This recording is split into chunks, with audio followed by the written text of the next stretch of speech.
but at Valley Road in Middlesbrough is where it all began. He was born here, and even though times were hard, life was never dull in the large Clough household. He had parents who instilled a discipline and a love of home life that we see in so much of him today. And as Brian points out, it was certainly a close-knit Clough family. 5 brothers and 2 sisters. Yeah, all in there. And the warmest I've ever been in bed was when we used to sleep 3 in a bed. There was me, our Bill and our Gerald, 3 in the bed. And gradually, as they all left, you then got 2 in a bed and 1 in a bed. We were never cold. Never ever cold. The Clough family. That's Brian on the left there. The brothers were highly competitive when it came to football, with plenty of debate as to who was the best among them. I wasn't the best footballer in the family, and I certainly wasn't anywhere near a so-called star. And I never got picked for any form of... it used to be the North Riding in those days, and the South Riding and all that type of thing. I never got picked for any single solitary side. I was a very small child, and I didn't grow until I grew between 16 and 19, and I got to 5'11". The head was the same size, I think, in those days, so our Joe tells me, but I wasn't aware of that.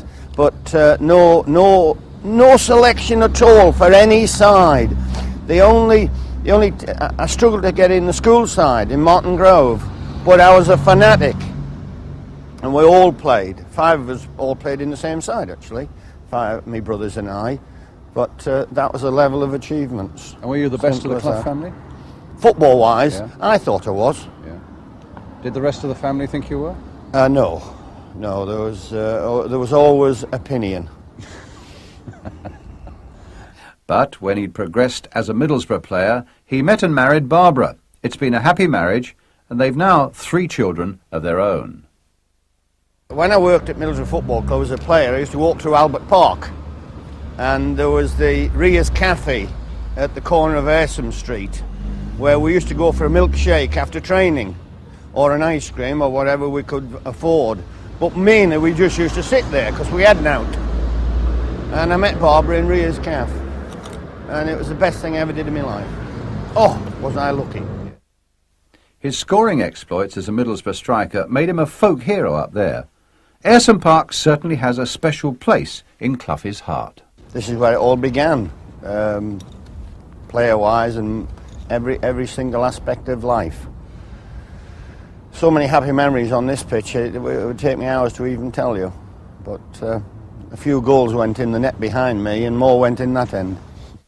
So the lad who struggled to get into his school side and wasn't chosen for any other team had made it. But who first spotted his potential? Actually, George Campbell was the one who signed me, and he was a very famous centre-forward. And alongside Hughie Gallagher, all names long before you were born and all that type of thing, was reputed to be the bravest centre-half or centre-forward in the whole Football League. And he signed me just before I started my national service. And for that privilege, of course, signing up Middlesbrough before I did my national service, I was retained on £1 a week, which was a lot of money for me, because I was getting £2.10 at the ICI, where I graduated from a messenger boy to a worse messenger boy. But I've got to thank George Campbell, obviously, for getting me on phones for Middlesbrough. And it was a phenomenal time for you here, wasn't it? 213 games, 197 goals. Thank you. Goals were brought up on goals at this club, and brought up on great players. And the Wilfmanians and the George Hardwicks and the Mickey Fentons and the Camsells graced this ground for many, many years. And of course, highly talented players. So when I came along and was scoring goals, it was just norm. But in spite of all those goals, England recognition was a long time coming. And even then, Brian won only 2 caps for his country. What does he remember about them? Well, out of 290 minutes, not a lot, obviously, as Eric Morecambe used to say, not a lot.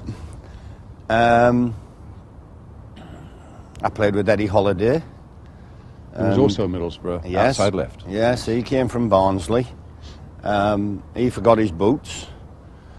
Played with James Greaves, who I'm not sure if he's married to the same woman now, but I think he is.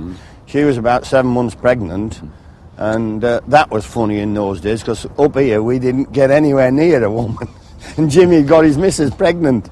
She turned up, and it was pouring down that particular day at Cardiff, and my mum looked after her. Because she was like, we used to call them strangled rats when you got wet and no coats and all that type of thing. And then I played at Wembley, of course, and we lost to Sweden. And I can remember hitting a bar and not scoring a goal and getting kicked out and all that type of thing. That was my England career.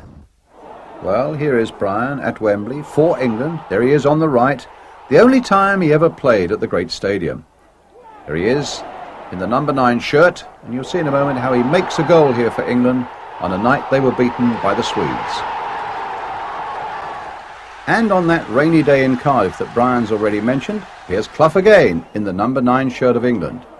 And coming up now, a delightful little pass. It could almost be Nigel Clough, making the ball here, do the work, and setting in number 7 for a chance on goal.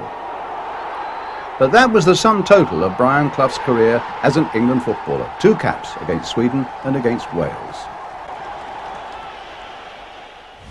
When you came towards the end of your Middlesbrough career here, there were thoughts then moving on to Sunderland. But before that happened, rumour has it that you were captain of Middlesbrough then. Yes. And did the players not say, we did not want you as captain? Yes, there was all that type of trouble. What happened? Why was that?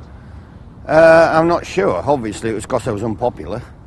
But there was various things going on within the club, and they just turned around and said, we don't want you as captain. It's as simple as that. Really? Why would you have been unpopular, Brian? I used to think, first of all, I used to think I was a better player than I was, but I used to think also that we scored 97 goals one year and finished 5th. 97 bloody goals. Now, and we finished 5th. And I thought, well, we'll only score 89 next year, but we'll stop conceding about 50, and we might get promotion. I was unpopular with centre halves and wing halves, as we used to call them in those days. In other words, you used to give your defence a bit of stick. They used to fly around, yes, just the same as it does now. No difference. Yes. All great sides are built on clean sheets. All great sides. You can only deliver 8 goals like the Liverpools of this world score from a solid background. You can only deliver life from a solid background, never mind football. You've got to have a few ties, you've got to have something concrete behind you to launch yourself into things. It's the same in football. So eventually then you decided that you would leave Middlesbrough. How did that come about? I mean, leaving your hometown to go just up the road to Sunderland. I know, that actually, it took the Middlesbrough people a long time to forgive me for that, because Middlesbrough was like Everton, Liverpool, Middlesbrough and Sunderland, Newcastle. It took them a long time to forgive me going to Sunderland. Yes. And for a couple of years it was a case of we wouldn't care where you'd gone, Bry, as long as you hadn't gone to Sunderland. You continued scoring goals at a phenomenal rate there as well until you had this injury. Happy days at Sunderland. Yeah. Happiest time of my life in terms of football-wise, because my 2 sons were born in Sunderland and my daughter was born in Hartlepool. So over a period of 3 years, it was the happiest time of my life. And Sunderland people are beautiful. And at Roker Park, still the goals kept coming. Here, a fabulous header. Brian played for them from 1961 to 1964, and indeed he scored 54 goals in 61 games. That's a truly remarkable tally.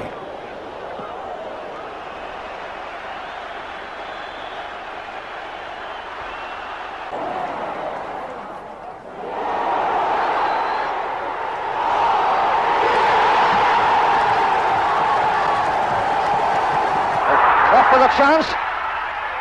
Yes, it's there! A brilliant piece of opportunism by Brian Clough. Clough! Yes, it's there, my word.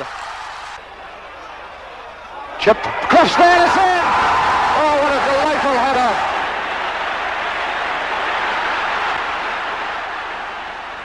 Boxing Day 62 was a very unhappy time for me, obviously, because we were playing against Bury that particular day, and I'd got my head down going into the penalty area chasing a bad ball from Jimmy McNabb, and a goalkeeper came out rather balmy in those days, because they didn't come out quickly in those days, and they weren't as brave as present-day goalkeepers. Anyway, I went over him and I did my knee and I did my big head and all that type of thing, and I finished up in the infirmary in Sunderland, and that finished me altogether. Yeah, I mean, you struggled on, I think, to play, 2 or 3 games at the start of the following season? I trained for about 12 months, 18 months, and tried to get back, and I eventually made it to the First Division. It was the only time I ever played in the First Division.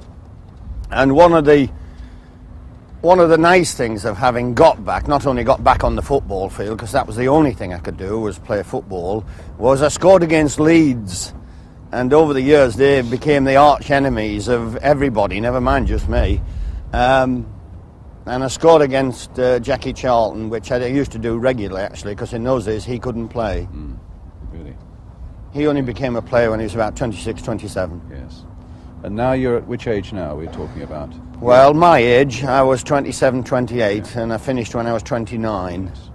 And the vivid things that come back when you bring things back to me big head was, of course, you get carried off because you've done your knee and all that type of thing, and I'm lying there at Roker Park, and the physiotherapist went to take my boots off, and Alan Brown says, "Don't touch his boots, leave his boots on." And I just got my big head up, and I said, "What?" He said, "Well, you might just go back on." And that's how we used to think and talk. But unfortunately for me, I didn't get back on. So the injury eventually finished his playing career. Next stop was Hartlepools, then languishing near the foot of the 4th Division, his first managerial appointment. And facing the cameras, the style is certainly familiar. Mind you, the things that are hard work to other managers are not hard work to me. The discipline side of it, and the judging of players, the training, the coaching, these are not problems as far as I'm concerned. In the North East you have this fear of not having a job, and momentarily between playing and going into management I was resting, and I had this fear of being unemployed and all that type of thing, and can't do very much else apart from working football. So having got the Hartlepool job, I was absolutely delighted and thrilled. And that's to the point your relationship with Peter Taylor first really began to blossom, wasn't it? Managerial-wise, yes. I'd known Taylor at Middlesbrough, obviously, as players, yes. But he was manager of Brighton Albion when I took over the job at Hartlepool. And his ambition was to get into league management a little bit more than mine was. Because I anticipated playing 2 or 3, 4 years more. But he was obsessive about getting into league management. And I rang him and I said, "I'm taking the Hartlepool job, do you fancy coming?" And I met him at the Chase Hotel at York, and didn't actually talk him into joining, just showed him some pound notes.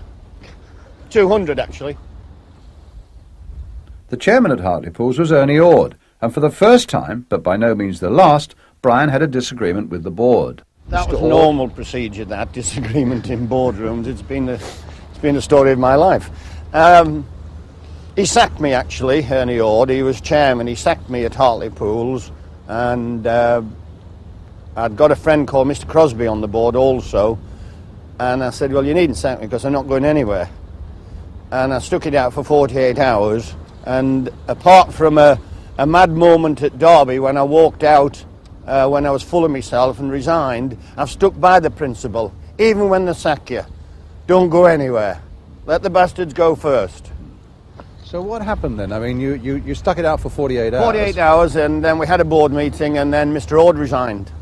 So Clough had beaten the system, but his days at Hartlepools were successful and numbered. He'd taken the club to the upper reaches of the 4th Division. That was their best position for 10 years. And now Clough and Taylor had attracted Derby County. Peter Taylor was offered the Hartlepools job, but he decided to go to Derby with Brian. I've got my mind set on football. I know how I approach it, etc., etc. Make no difference whether it's Derby County or whether it's Liverpool. I came 18 months ago from Burton Albion to be with Brian Clough. Brian Clough, the man I know, and I intend to stay with Brian Clough. He's fulfilled all I thought of him when I came from Burton, and I intend to go with Brian Clough to the top of the tree, and that we'll start at Derby.